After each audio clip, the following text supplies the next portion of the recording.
Class 12 unit 1 semester 3 মহাসঞ্চালন তত্ত্ব।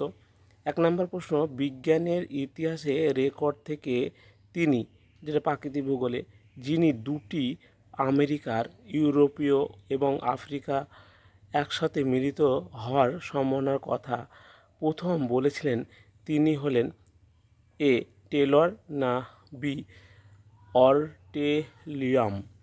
উত্তরটা হচ্ছে বি, আব্রাহাম অর্টেলিয়াম।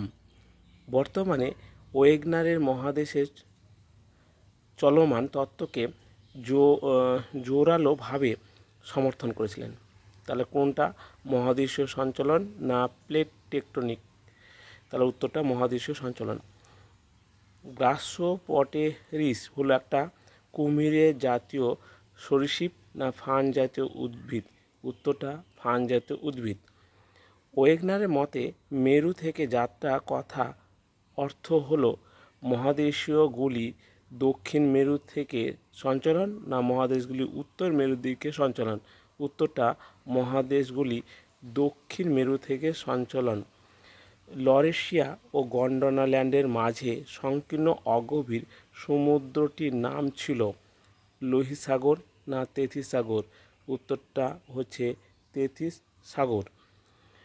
প্রাথমিক অবস্থায় প্যানজিয়া ড্যাশ গোলার্ধে অবস্থিত ছিল, উত্তর গোলার্ধে না দক্ষিণ গোলার্ধে? উত্তরটা হচ্ছে দক্ষিণ গোলার্ধে।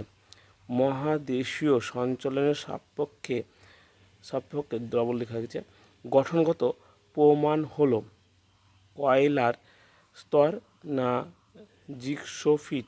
উত্তরটা হচ্ছে কয়লার জিগসোফিট।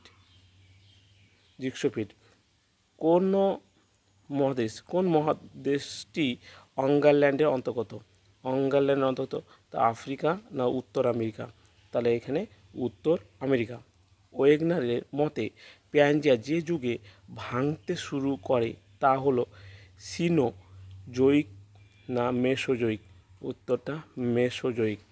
মহাদেশের সঞ্চালন তত্ত্বকে বিজ্ঞানসম্মতভাবে আলোকপাত করেন তা হচ্ছে হোমস না আলফ্রেড লোথার ওয়েগনার? এখানে আলফ্রেড লোথার ওয়েগনার। আজ এটুকুই।